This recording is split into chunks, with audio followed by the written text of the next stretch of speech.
ఒకరోజు మనసు ప్రశాంతత కోసం గుడికి వెళ్ళి దండం పెట్టుకొని గంట కొట్టి ప్రసాదం కోసం చెయ్యి చాపితే 4 చాక్లెట్లు వేశారు అని షాక్ అయ్యాను. మీరు కూడా నాకులాగా షాక్ అయ్యారా? రండి చూద్దాం అసలు ఈ గుడి ఏంటిదో, మన విజయవాడలో ఎక్కడుందో తెలుసుకుందాం.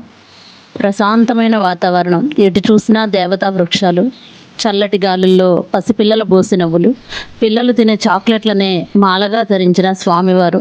ఇదే మన విజయవాడలో తుమ్మలపల్లి కళాక్షేత్రం పక్కనే రావి చెట్టు కింద స్వయంభూగా వెలిసిన వీరబాబు గుడి. ఒక్కసారి ఈ గుడి ప్రాంగణాన్ని దర్శిద్దాం రండి.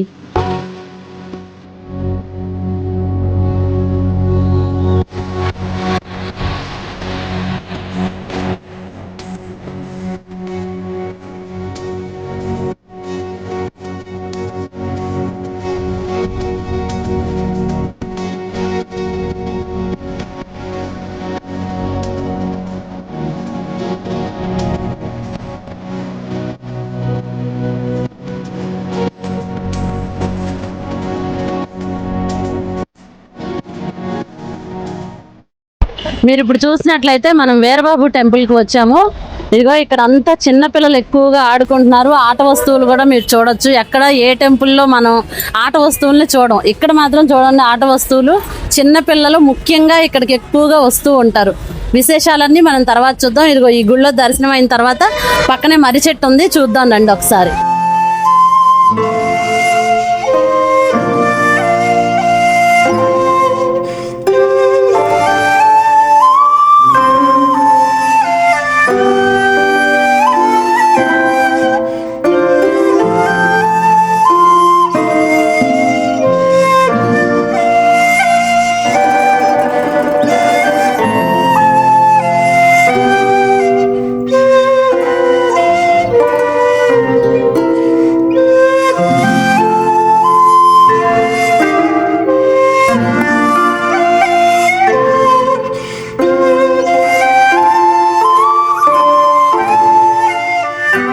ఇప్పుడు ఈ మర్రి చెట్టు చూసాం కదా, ఈ చెట్టు చుట్టూతా కూడా పిల్లలు లేని వాళ్ళు ప్రతిరోజు 41 రోజులు ప్రదక్షిణాలు చేస్తే పిల్లలు పుడతారు అని ఇక్కడ వాళ్ళందరూ కూడా విశ్వసిస్తున్నారు, మనకి చెప్పారనమాట.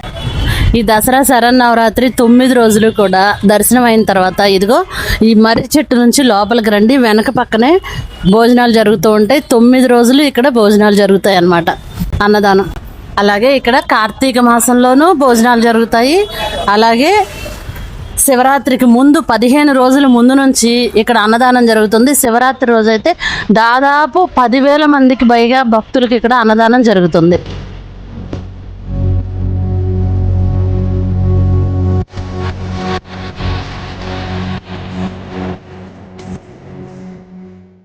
ఇదిగోండి మనం గుడికి బ్యాక్ సైడ్ వచ్చామన్నమాట. ఈ బ్యాక్ సైడ్ పక్కనే ఇక్కడ చండీ హోమం జరుగుతూ ఉంటుంది. దసరా 9 రోజులు ఇక్కడ చండీ హోమం జరుగుతూ ఉంటుంది. నేను రావడం కాస్త ఆలస్యం అయింది, అందువల్ల అయిపోయింది అనమాట. ఇకపోతే ఇక్కడ మనం ప్రదక్షిణాలు 11 కానీ 108 కానీ మన శక్తి కొలది ఎన్ని ప్రదక్షిణలు చేయగలిగితే అన్ని, ప్రతి ఒక్కళ్ళు 41 డేస్ ఈ గుడి చుట్టూతో ప్రదక్షిణలు చేస్తూ అమ్మవారిని కూడా మనం అష్టలక్ష్ములందరినీ వేడుకుంటూ మీ మనసులో కోరికను తలుచుకొని ప్రదక్షిణలు చేయండి, అనుకున్నది జరిగి తీరుతుంది అని ఇక్కడ భక్తుల విశ్వాసం. ప్రతి ఒక్కళ్ళు స్ట్రాంగ్గా బిలీవ్ చేస్తూ నాకు చెప్తున్నారు, అమ్మ మీరు వచ్చి టెస్ట్ చేయండి, ఏది అనుకుంటే అది జరుగుతుంది అని. రండి ప్రదక్షిణాలు చేస్తూ అష్టలక్ష్ములందరినీ దర్శనం చేసుకుందాం.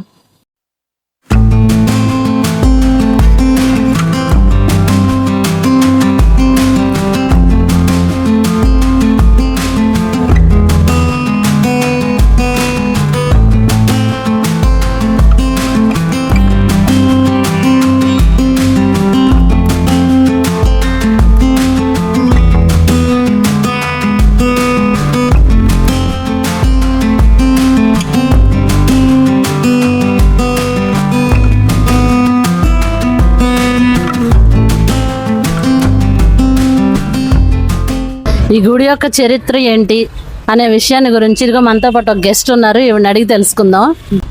ఈ గుడికి వచ్చి నాకు తెలిసినంత వరకు ఒక రాజుల కాలం నాటి భార్యాభర్తలు ఉండేవారు. వాళ్ళకి చాన్నాళ్ళకి ఒక బాబు కలిగాడు. ఆ బాబు ఒక 5-6 సంవత్సరాలు ఎదిగిన తర్వాత ఆ ఇంట్లో సేవకులు ఉంటారు కదా, వాళ్ళల్లో ఒక ఆవిడకి బాబు మీద కన్ను పడింది.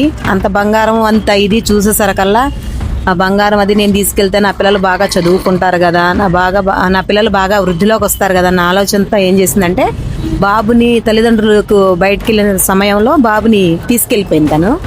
తన భర్తతో వేరే వాళ్ళతో కలిసి తీసుకెళ్ళిపోయింది. మళ్ళీ తన ఇంట్లో లేకపోతే డౌట్ వస్తుందేమోనని మళ్ళీ తన భర్త వాళ్ళు ఇంట్లో వాళ్ళు వచ్చేసరికల్లా తన ఇంట్లో ఉంది.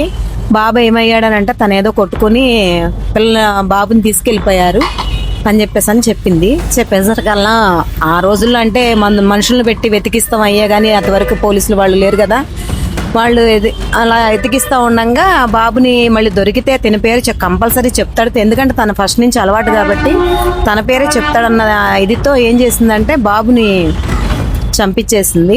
అది కొంచెం బాధాకరం విషయమైనా కానీ తల్లిదండ్రులు తట్టుకోలేకపోయారు. కానీ ఎక్కడికో తెలిసిన తర్వాత కొన్నాళ్ళకి తన కార్యక్రమాలు అయిన తర్వాత తల్లిదండ్రులకు స్వప్నంలో కనిపించి, అమ్మ ఇది జరిగింది నాన్న, నేను ఇలా చనిపోయాను కాబట్టి నేను ఒక దేవుడిగా వెలుస్తాను.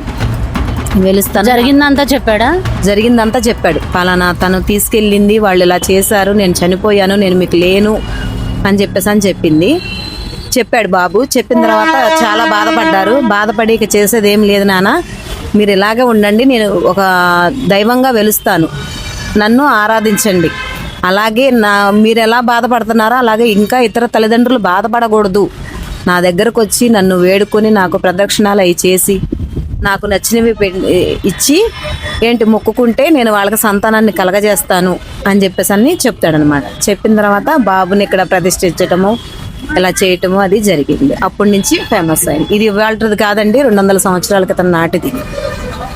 ఇది విన్నారు కదా, 200 సంవత్సరాల క్రితం ఒక బాబుని చంపేశారు. ఆ చంపేసిన బాబుకి 4 సంవత్సరాల వయసు మాత్రమే. 4 సంవత్సరాల వయసులో ఆ బాబు చనిపోయిన తర్వాత దేవుడిగా మారి ఇదిగో ఈ రాయి చెట్టు కింద వెలిసాడు. మీరు ఆ రాయి చెట్టును కూడా చూడొచ్చు. ఇప్పుడైతే టెంపుల్ అటు చూపించండి. ఆ రావి చెట్టు కింద వెలిసాడు. ఇప్పుడైతే టెంపుల్ కట్టారు, కానీ ఇంతకు పూర్వం అయితే టెంపుల్ లేదంట, రీసెంట్గానే కట్టారు. ఆ రావి చెట్టు కింద మధ్యలో ఆ బాబు వెలిసాడు. ఇప్పటికీ ఆ బాబుకి నైవేద్యంగా ఏం పెడతారో తెలుసా మేడం? మీరు చెప్పండి, ఏం పెడతారు నైవేద్యంగా? చాక్లెట్లు, బిస్కెట్లు, గోళీలు, బొంగరాలు. అది గోళీలు, బొంగరాలు, కారు బొమ్మలు, చాక్లెట్లు, బిస్కెట్లు. ఎందుకంటే చిన్నపిల్లాడు కదా, అందుకని. ఇక్కడ దేవుడికి ప్రసాదం అడిగాను. ప్రసాదం ఏమి ఇస్తున్నారో ఒకసారి చూడండి. ఏమండి, ప్రసాదం ఇస్తారా? ఇది వీరబాబు స్వామి ప్రసాదం. ఒక్క నిమిషం, ఇదిగోండి ప్రసాదం అడిగితే చాక్లెట్లు చేతిలో పెట్టారు. ఈ విషయం ఏంటో వారిని అడిగి ఒకసారి తెలుసుకుందాం. చెప్పండి, ప్రసాదం అడిగితే చాక్లెట్లు. వీరబాబు అనే ఆయన స్వయంభూగా చిన్నపిల్లవాడికి చాక్లెట్లు, బిస్కెట్లు, బెల్ల బూందీలు, పూరలు చిన్నపిల్లలకి ఏ ఇష్టమో అయ్యే ఆయన ప్రసాదం. ఆ ప్రసాదం నైవేద్యంగా వాళ్ళు తీసుకుంటే వాళ్ళ పిల్లలకి ఏ అనుకుంటే అవి నెరవేరుతాయి. చదువులు, ఉద్యోగాలు, అన్నప్రసనలు, బారసాలలు అలాంటివన్నీ జరుగుతాయమ్మా. ఈ స్వామివారికి మెయిన్గా ముఖ్యంగా సంతానం. ఈ స్వామివారి దగ్గరికి వచ్చి 41 రోజు 11 ప్రదక్షిణాలు, 11 అభిషేకాలు చేస్తే వచ్చే సంవత్సరానికల్లా సంతానం జరుగుద్ది. సెకండ్, పిల్లల చదువులు, ఉద్యోగాలు, చిన్నపిల్లవాడు కాబట్టి పిల్లలకి. తర్వాత బాధలు, ఇబ్బందులు, అంటే ఎవరికి ఏ బాధ ఉన్నా ఏ ఇబ్బంది ఉన్నా 41 రోజు 11 ప్రదక్షిణాలు, 11 అభిషేకాలు చేస్తే 100కు 100 పాళ్ళు దారిన దొరుకుద్ది, పని అన్న అయిపోద్దమ్మా. అది 100% అనమాట. విన్నారు కదా, మీలో ఎవరికైనా సరే పిల్లలు లేకపోయినా ఎటువంటి సమస్యలతో ఇబ్బందులతో బాధపడుతూ ఉన్నా సరే ఒక్కసారి వీరబాబు టెంపుల్కి వచ్చి 11 ప్రదక్షిణలు చేయండి. ఇక్కడ విషయం తెలుసుకోండి. ఆ తర్వాత మీరే చెప్తారు ఇక్కడ ఎంతటి మహిమ ఉంది, శక్తి ఉంది అన్న విషయం స్వయంగా తెలుసుకోండి. రండి, చెప్పండి. వెనకాల రావి చెట్టు ఏరుంది. ఆ రావి చెట్టు 200 సంవత్సరాల నాటిది. ఒక్క ఏరు కూడా స్వామివారి దగ్గరికి రాదు, అటుపక్క ఇటుపక్క పగిలిపోతుంటాయి. అలాగే రాత్రిపూట ఆయన పాదాల దగ్గర గోళీలు పెడతాం. ఆ గోళీలు పొద్దున్న వచ్చి తలుపు తీసే టయానికి గోళీలు అటు ఇటు ఆడుకున్నట్టుగా ఉంటాయి. అంటే స్వామివారు వచ్చి ఆడుకున్నారు అని అర్థం. అక్కడ నాగేంద్ర స్వామి పుట్టున్నారు. ఆయన కూడా స్వామివారు కూడా ప్రతిరోజు నిత్యం ఈ స్వామివారి దగ్గరికి వస్తారని స్వామి తెలియపరిచారు. అలాగే ఈ గుడికి ప్రతి నెలలో ఏదో ఒక అమ్మవారు, అంటే ఈయన కనకదుర్గ అమ్మవారు అంటే చాలా ఇష్టం, ఏది వీరబాబు స్వామికి. అందువల్ల ప్రతి నెలలో ఏదో ఒక అమ్మవారు ఇక్కడికి వచ్చి ఈ గుడి పర్యవేక్షణ చేసి వెళ్తుంటారమ్మా. ఆ పొట్ట ఉందని చెప్పారు కదా, నాగేంద్ర స్వామి అన్నారు. ఇంతకు ముందు వచ్చినప్పుడు ఒకళ్ళు నాగలక్ష్మి అమ్మవారు అని చెప్పేసి అన్నారు. అంటే నాగేంద్ర స్వామిని అనేక రకాలుగా పిలుస్తారు కాబట్టి దాదాపు అది కూడా గుడి స్వామివారు ఉద్భవించక ముందల నుంచే ఆ నాగేంద్ర స్వామి పుట్టిందని చెప్పారమ్మా. ఉందని చెప్పారు. దాంట్లో స్వామివారు ఉన్నారు. అది కూడా చాలా మహిమగల స్వామి పుట్టమ్మ. అది నాగేంద్ర స్వామి అవచ్చు, నాగలక్ష్మి అవచ్చు, అందరూ ఆయనకి సంబంధించిన భక్తులందరూ దాంట్లో ఉంటారు. స్వామి మీరు చూసారు? మేము చూసిన వాళ్ళు కూడా వచ్చి ఇక్కడికి వచ్చి అయ్యా చూసాము, ఆ స్వామికి ఏం చేయాలని అడిగితే స్వామి ఎండలో ఉన్నారు, ఒక రేకుల షెడ్ వేయండి అంటే స్పాట్లో 75,000 ఖర్చు పెట్టి ఆ రేకుల షెడ్ వేశారు. అంతకుముందు స్వామికి ఆ షెడ్ ఉండేది కాదు, ఓన్లీ పుట్ట అలా ఎండకెండి వర్షాన్ని తడుస్తూ ఉండేవాళ్ళు.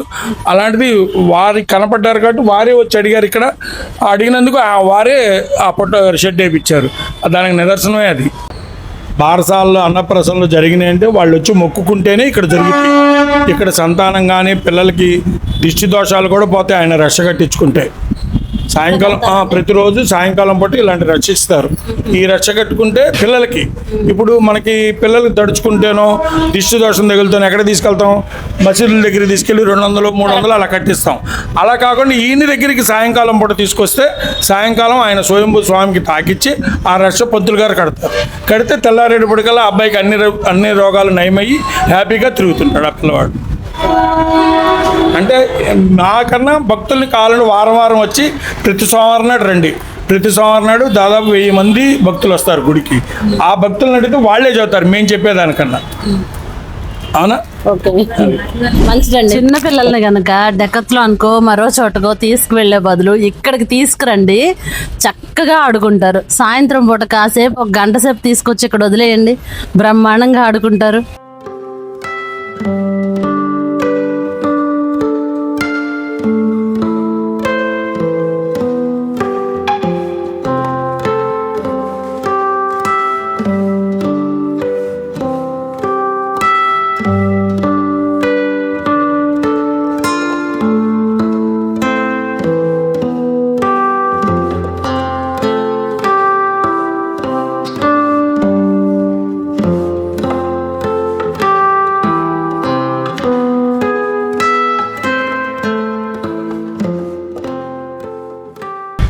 అమ్మవారి దర్శనానికి ఈ దసరా రోజుల్లో ఎవరైనా విజయవాడ వచ్చినట్లయితే తప్పకుండా ఈ టెంపుల్ని చూడటం మాత్రం మిస్ కాకండి. నేను ఇప్పుడు వీరబాబు టెంపుల్లోనే ఉన్నాను. ఈ టెంపుల్ నుంచి మన అమ్మవారి టెంపుల్ చూడండి, ఇదిగో చాలా దగ్గర. ఇక్కడ నుంచి కేవలం 10 నిమిషాల సమయం మాత్రం పడుతుంది. మీకు ఎవరైనా రావాలి అని అనుకుంటే మాత్రం తుమ్మలపల్లి కళాక్షేత్రం పక్కనే వీరబాబు టెంపుల్. ఎవరిని అడిగినా చెప్తారు, ఆటో వాళ్ళని అడిగినా 10 నిమిషాల్లో తీసుకొచ్చి ఇక్కడ దింపుతారు. ఇక్కడ మాత్రం అస్సలు మిస్ అవ్వకండి.